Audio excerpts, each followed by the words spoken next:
Bismillahirrahmanirrahim. Alhamdulillah Rabbil Alamin. Wassalatu wassalamu ala ashrafil anbiya'i wal mursalin Sayyidina Muhammadin wa ala alihi wa sahbihi ajma'in. Alhamdulillah, para jemaah yang dirahmati Allah Subhanahu wa taala. InsyaAllah kita akan meneruskan pengajian dalam kitab Muqaddimat karangan Al-Imam As-Sanusi. Dan InsyaAllah kita akan mula ini kepada fasal yang baru di dalam kitab ini tersebut. Sebab minggu lepas kita telah membicarakan fasal yang sempurna, kesemuanya berkenaan dengan asal usul kekufuran dan bid'ah. Jadi mungkin kita melakukan sedikit, saya ingat kita melakukan sedikit murajaah apa yang kita telah membicarakan. Penulis ini, beliau apabila membicarakan tentang asal usul bid'ah, beliau membicarakan kesemuanya ada 6 perkara. Cuma nota ini di sini tidak menunjukkan demi nombornya. Jadi kita lihat ini sekali lagi ya. Yang pertama sekali beliau mengatakan, ini adalah yang pertama sekali, wa tamassuku fi aqaidil iman bi mujarradi zawahiril kitab wa sunnah. Ini adalah pertama berkenaan dengan memegang ini kepada ini bukan yang pertama ya,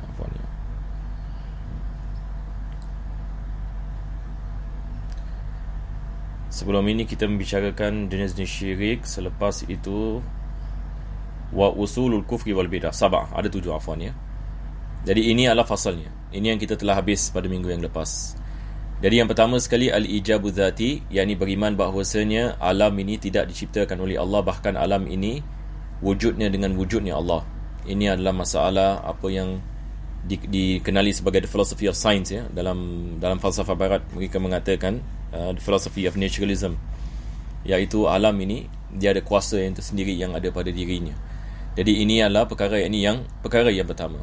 Yang kedua adalah tahsin aqli. Ini adalah masalah Mu'tazilah. Mereka mengatakan akal ini yang menentukan apa yang baik dan apa yang tidak baik. Dan perbuatan Allah Subhanahu wa taala itu wajib ini melakukan apa yang baik menurut akal. Ini adalah fahaman Mu'tazilah. Yang ketiga adalah masalah taqlid. Apabila seseorang itu dia punya beriman, setakat ini dia beriman kepada ibu bapanya dan keturunannya. Dia mengatakan bapa saya sembah bahala, maka saya pun sembah bahala. Tetapi dia tidak mengetahui kenapa dia melakukan sedemikian. Ini adalah taqlidur radi, iaitu mengikut-ngikut sahaja tanpa memahami. Dalam bahasa Inggeris kita panggil blind faith. Maka Islam tidak ada istilah ini blind faith. Jadi blind faith ini yang dimaksudkan dengan taqlid ar-radi.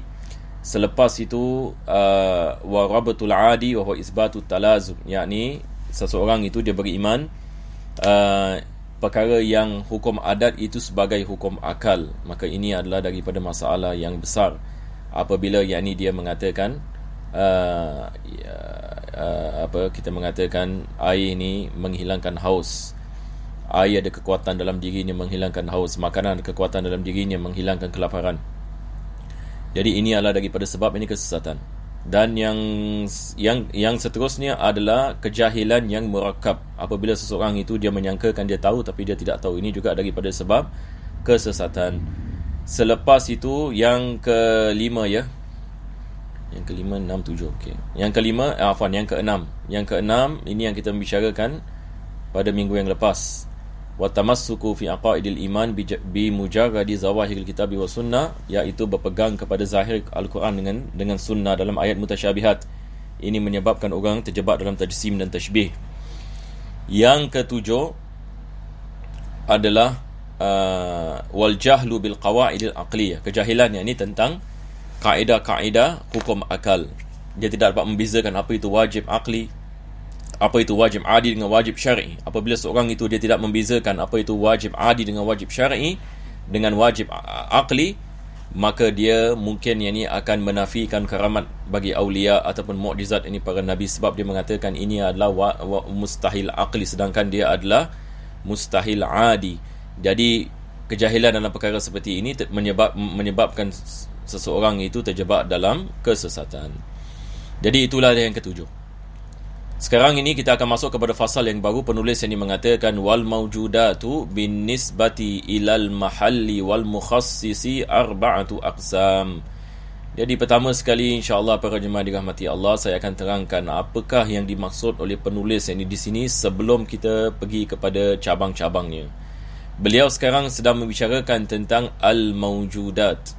Al-mawjudat yakni maksudnya benda-benda yang wujud. Dan benda yang wujud ada dua perkara. Pertama sekali wajibul wujud, yang kedua adalah jaizul wujud. Manakala mustahilul wujud, perkara yang tidak boleh wujud. Jadi bila kita mengatakan perkara yang wujud, dia hanya terbagi kepada dua bahagian. Pertama sekali wajibul wujud, yakni wujudnya yang wajib, dan kedua adalah wujud yang jaiz ataupun mungkin.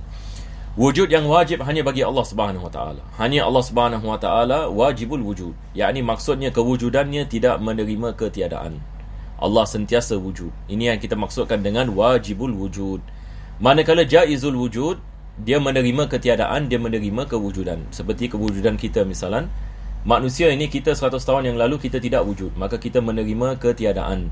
Sekarang kita wujud, 100 tahun yang akan datang kita akan tidak wujud. Maka kewujudan kita menerima ketiadaan dan kewujudan. Jadi kita diwujudkan oleh Allah Subhanahu Wa Taala daripada ketiadaan kepada wujud dan daripada wujud kepada ketiadaan. Maka hukum kewujudan makhluk ini seperti ini adalah jaizul wujud. Dalam istilah ilmu tauhid kita panggil jaizul wujud. Ini juga balik ini kepada hukum akal. Hukum akal terbagi kepada tiga seperti mana kita mengatakan wajib akli, mustahil akli, jaiz akli. Maka hukum kewujudan kita adalah jaiz akli. Maka kita adalah jaizul wujud ataupun mumkinul wujud.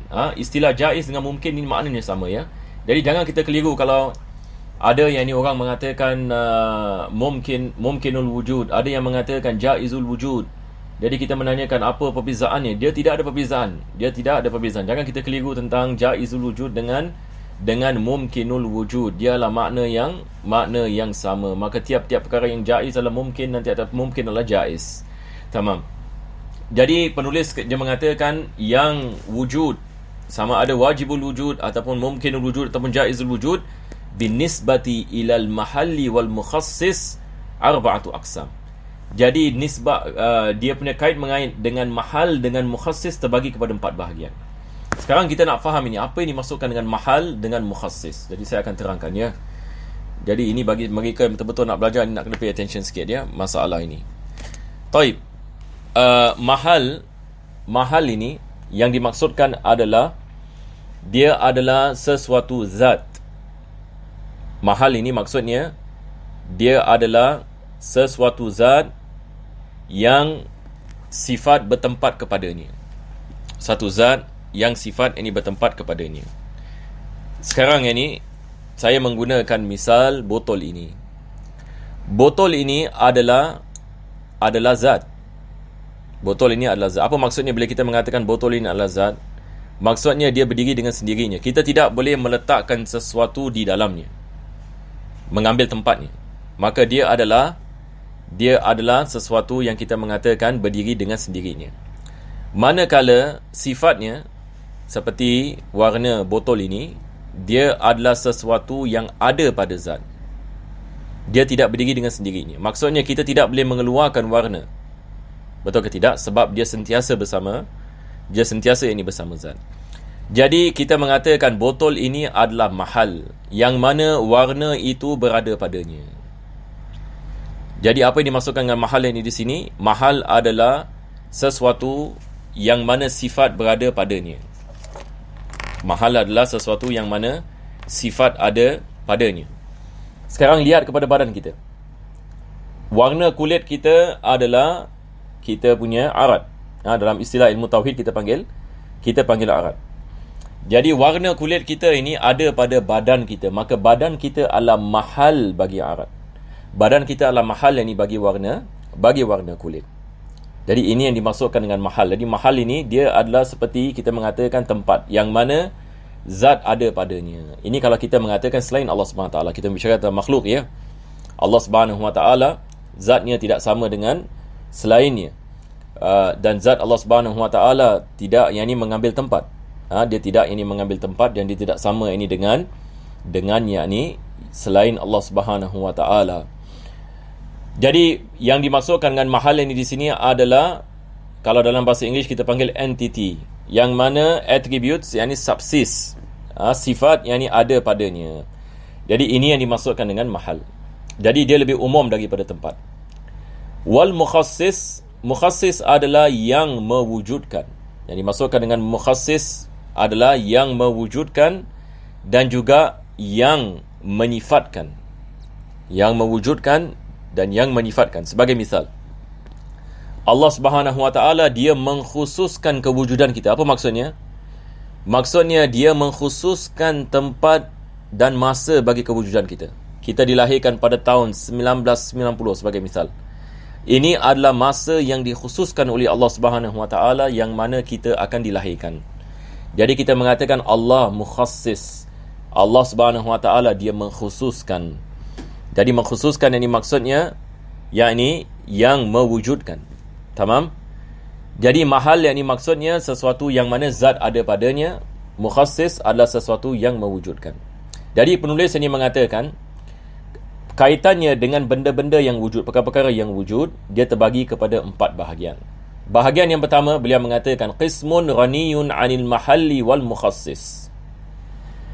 Yani bahagian yang pertama adalah sesuatu yang tidak memerlukan mahal dan mukhassis, wa huwa dhatu maulana jalla wa azza, iaitu Allah Subhanahu Wa Taala. Zat Allah Subhanahu Wa Taala tidak memerlukan kepada sesuatu benda untuk dia berhinggap kepadanya.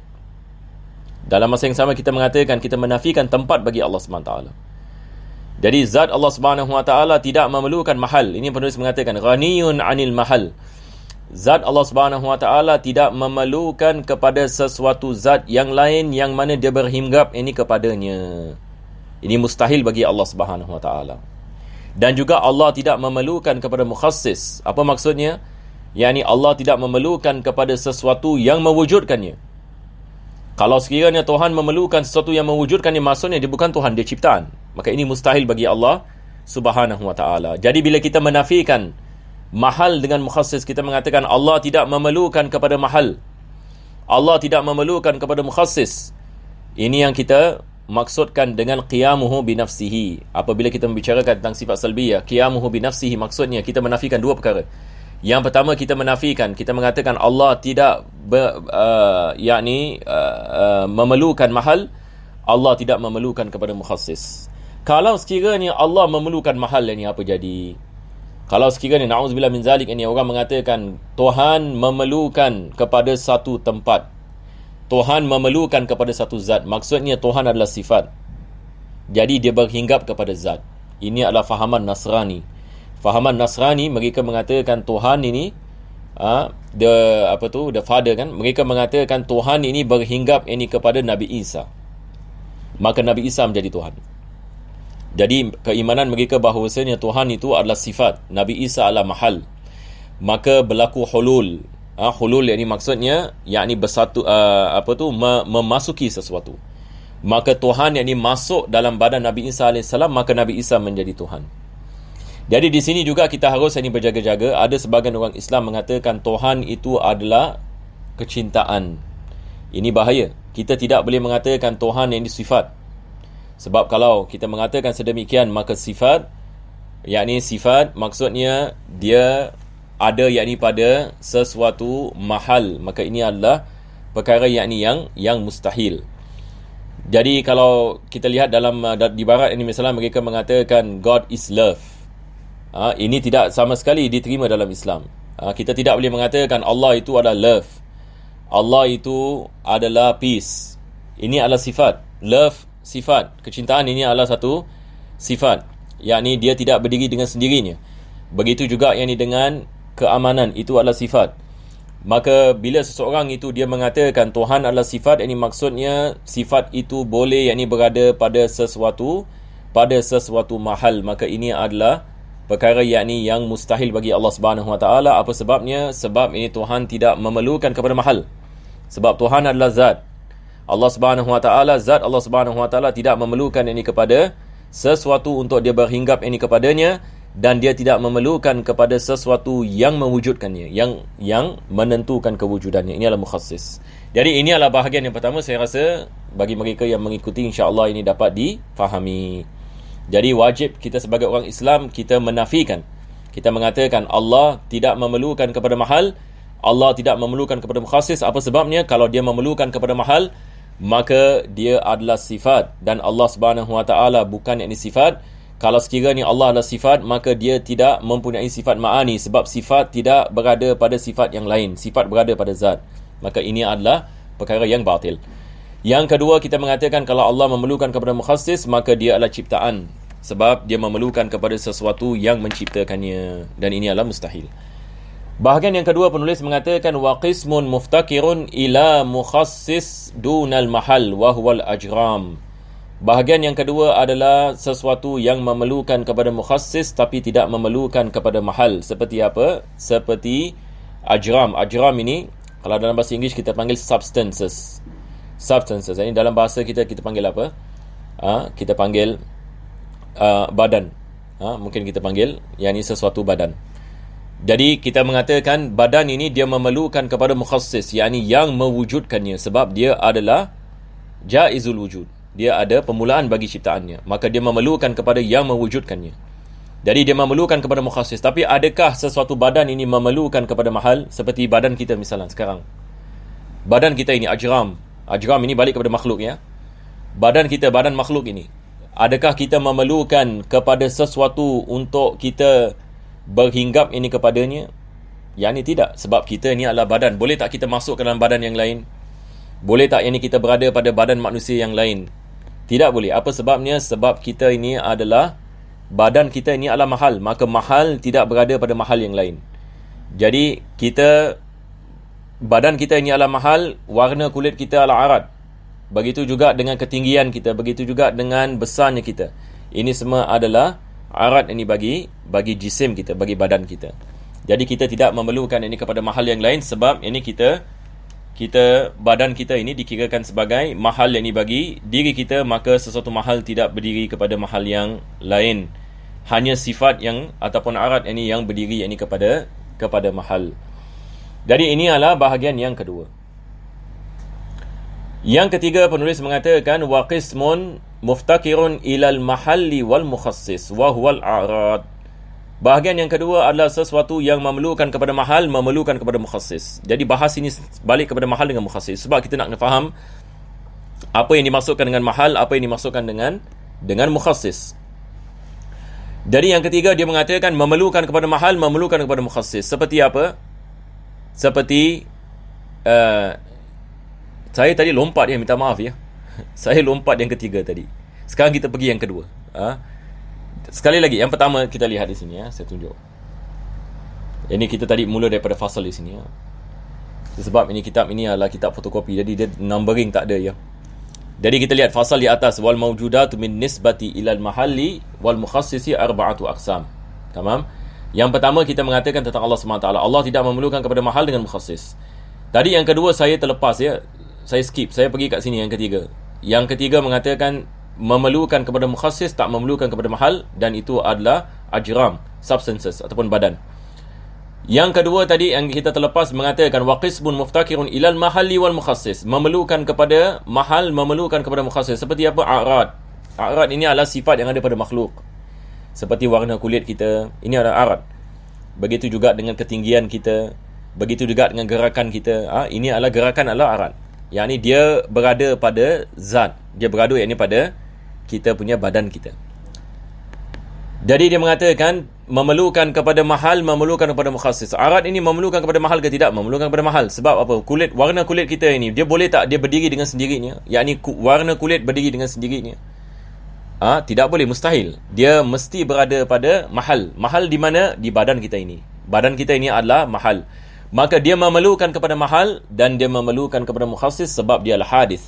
Dia diciptakan oleh Allah Subhanahu Wa Taala. Yang ketiga, seperti mana kita mengatakan tadi, dia berada yang ni, yang ketiga tadi kita mengatakan qismun muftakirun ilal mukhassis dunal mahal, seperti al-ajram, seperti substances. Dia memerlukan kepada apa? Memerlukan kepada mukhassis tapi tidak memerlukan kepada mahal, sebab dia sendiri adalah mahal. Dia sendiri adalah tempat yang mana arat itu berdiri padanya.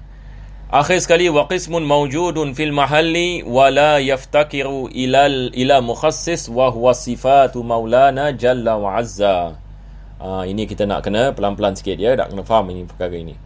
Yang akhir sekali penulis ini mengatakan, yakni sesuatu yang ada pada mahal tetapi tidak memerlukan kepada mukhassis, iaitu sifat Allah Subhanahu Wa Taala. Sifat Allah Subhanahu Wa Taala ada pada zat Allah Subhanahu Wa Taala. Sifat ini Allah Subhanahu Wa Taala ada pada zat. Itu sebab perkataan mahal ini kita tidak boleh terjemahkan sebagai tempat. Kita tidak boleh terjemahkan sebagai tempat. Apa yang dimaksudkan dengan mahal adalah sesuatu yang mana sifat berada padanya. Sifat ini berada padanya. Maka sifat Allah Subhanahu Wa Taala berada pada zat Allah Subhanahu Wa Taala. Maka kita mengatakan sifatnya berada pada zat. Ini yang penulis ini mengatakan maujudun fil mahal. Sifat Allah Subhanahu Wa Taala ada pada zat Allah Subhanahu Wa Taala. Akan tetapi la yaftakiru ila mukhassis, sifat ini tidak memerlukan kepada mukhassis sebab sifat ini adalah qadim, dia bukan diciptakan. Sifat Allah Subhanahu Wa Taala kesemuanya adalah qadim. Kesemuanya kita mengatakan tidak ada awal baginya dan dia berada pada zat Allah Subhanahu Wa Taala. Tetapi kita dalam Islam kita tidak boleh mengatakan sifat Allah memerlukan kepada zat Allah. Ini adalah perkataan yang salah, ya. Just take note. Ini adalah dalam segi adab kepada Allah Subhanahu Wa Taala. Kita tidak boleh mengatakan sifat Allah memerlukan kepada mahal Allah Subhanahu Wa Taala. Kita mengatakan sifat-sifat Allah Subhanahu Wa Taala berada pada zat Allah Subhanahu Wa Taala. Maka zat Allah Subhanahu Wa Taala dikirakan yakni sebagai mahal. Kenapa? Sebab mahal ini kita mengatakan tempat, kita mengatakan dia adalah sesuatu yang mana zat berada padanya. Sifat berada padanya. Jadi yang keempat ini adalah sifat Allah Subhanahu Wa Taala. Yani dia berada pada mahal, iaitu zat Allah Subhanahu Wa Taala, dan dia tidak memerlukan kepada mukhassis. Dia tidak memerlukan kepada sesuatu yang menciptakannya sebab dia adalah qadim. Jadi insya-Allah ini kita berhenti yang ini di sini. Minggu depan insya-Allah kita akan membicarakan tentang yang seterusnya. Penulis ini akan mengatakan wal mumkinatu al mutaqabilatu sittatun. Ini kita akan membicarakan tentang hukum ahkam yang bersangkut paut dengan benda yang mumkinul wujud. Jadi saya harap hari ini kita faham, ya, apa yang kita membicarakan di sini. Jadi sekali lagi kita ulang kaji berkenaan dengan perkara yang wujud. Yang wujud kita mengatakan ada dua perkara, satu wajibul wujud, satu jaizul wujud. Berkenaan dengan mahal dengan mukhassis 4 bahagian. Bahagian yang pertama, tidak memerlukan kepada mahal, tidak memerlukan kepada mukhassis, yakni zat Allah Subhanahu Wa Taala. Zat Allah tidak memerlukan kepada sesuatu, dia berada padanya dan dia tidak memerlukan kepada mukhassis. Yang kedua, memerlukan kepada mahal dan mukhassis, iaitu arad. Yang ketiga, memerlukan kepada mukhassis tapi tidak memerlukan kepada mahal, iaitu ajram, substances. Yang keempat, wujud di dalam mahal. Nampak tak? Penulis tidak mengatakan muftakir. Dia mengatakan sesuatu yang wujudnya pada mahal dan dia tidak memerlukan kepada mukhassis, iaitu sifat Allah Subhanahu Wa Taala. Sebab seperti mana kita mengatakan sifat Allah Subhanahu Wa Taala berada pada zat Allah. Sifat Allah Subhanahu Wa Taala berada pada zat, yakni Allah Subhanahu Wa Taala, dan dia tidak memerlukan kepada mukhassis, iaitu yang mewujudkannya. Alhamdulillahirabbil alamin. Allahumma salli wa sallim ala sayyidina Muhammad wa ala ali sayyidina Muhammad. Rabbana atina fid dunya hasanah wa fil akhirati hasanah wa qina adzabannar. Sallallahu alaihi wasallam Muhammadin wa ala alihi washabihi wasallam. Alhamdulillahirabbil alamin. Kalau ada siapa ada soalan, insya-Allah boleh tulis ini di comment section. Saya akan jawab pada minggu yang akan datang kalau sekiranya ada.